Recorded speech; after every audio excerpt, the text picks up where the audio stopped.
We are back and we're turning to editor Kate Seaver, who is introducing us to Chanel Cleeton. I'm thrilled to introduce you to Chanel Cleeton and her new historical novel, The Most Beautiful Girl in Cuba. Chanel is a masterful Cuban-American storyteller who has an incredible knack for making the political personal and illuminating complicated Cuban and Cuban-American history.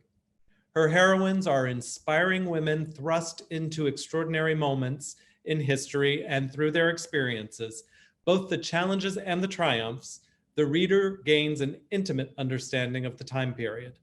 The Most Beautiful Girl in Cuba is based on the true story of Evangelina Cisneros, a legendary Cuban woman who helped ignite the Spanish-American War.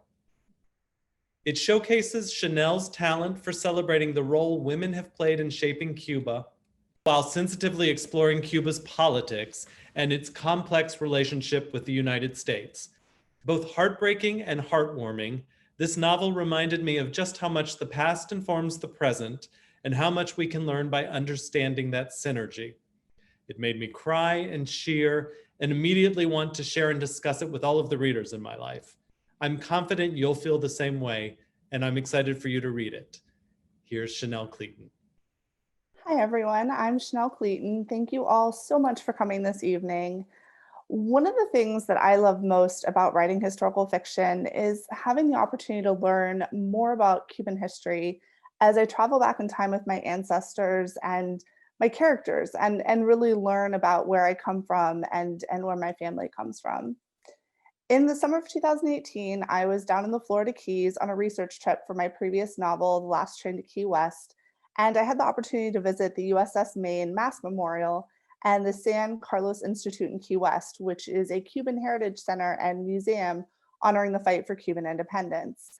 And while I was there, I instantly became intrigued with the idea of writing a book set during the end of the 19th century, the Cuban fight for independence from Spain, and also the Spanish-American War.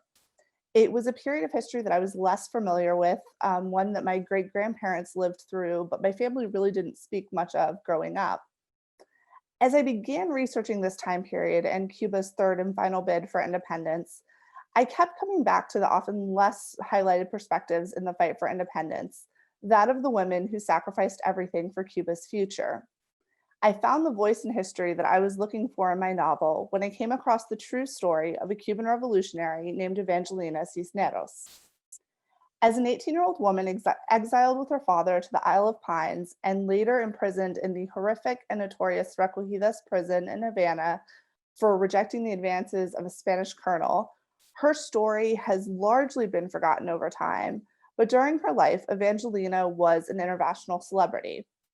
When her plight came to the attention of New York newspapermen William Randolph Hearst and Joseph Pulitzer, who were at the time locked in a fierce circulation battle, she instantly became famous, and her story was really used as a rallying cry to prompt the US to intervene in Cuba's fight for independence from Spain. When diplomatic efforts to free her from prison were unsuccessful, William Randolph Hearst actually had members of his staff go down to Cuba and break Evangelina out of prison in Havana, an event that absolutely shocked the world at the time. In her life, I really found a story that at times made it seem like truth felt stranger than fiction. Her life was certainly larger than life in every way that we would imagine it now. And it was really important to me to kind of get to the heart of who she was and to follow those details of her life as accurately, as faithfully as possible. She had written an autobiography about her life that I was able to kind of use as my primary source material. But even through there, it really took a lot more digging to get to the heart of who she was. For one example, she used code names to protect the people who helped break her out of prison. They were often people who were in high diplomatic positions and who were kind of important on the international scene. And so I had to go through the historical record and sort of match these people with the names that she used in her autobiography. But most importantly, with writing her story, so much of her life was sort of sensationalized and shaped to suit the aims of others that I really wanted to get to the heart of the real Evangelina, not just the woman who was given the moniker of the most beautiful girl in Cuba by American newspapers, or the woman who the Spanish really vilified and tried to discredit, but really who she was and how she adapted to having this notoriety sort of thrust upon her. As I was researching this book as well, I really knew little at the start about this circulation battle between Joseph Pulitzer and William Randolph Hearst. But there too, I immediately found myself immersed in a larger than life world. The Gilded Age was a time of excess, and there really is no better example of that than in the newspaper business in this time period.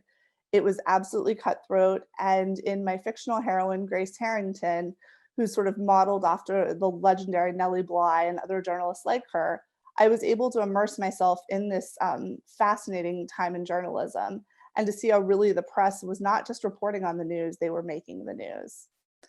At the heart, though, of the story, and after I kind of started exploring all of these different threads, I kept coming back to one place, and it's really the heart of all of my books, and that is Cuba. The war for independence from Spain is one of the darkest and most heartbreaking times in Cuban history. While there are a range of estimates, approximately one third of Cuba's population was sent to Spanish concentration camps at the end of the 19th century. And this was done in an attempt to control the population and to cut off support for the revolutionaries. But it really had horrific effects on the islands. They're considered to be the first modern use of concentration camps and resulted in the death of hundreds of thousands of Cubans who perished from disease and starvation. In creating my third heroine, Marina Perez, who is an ancestor of my beloved Perez family, I wanted to pay homage to the immense courage and strength of the spirit of the real life women who fought for Cuban independence and the plight of the reconcentrados who were in these camps. Through her character, I followed my fictional Perez family through history, witnessing the beginning of Cuba's independence and learning a great deal about my own period and his heritage as I researched this time period. These characters in the story have such a special place in my heart, and I cannot wait to share them with all of you. Thank you all so much for your support and for being such passionate advocates for our books and our stories.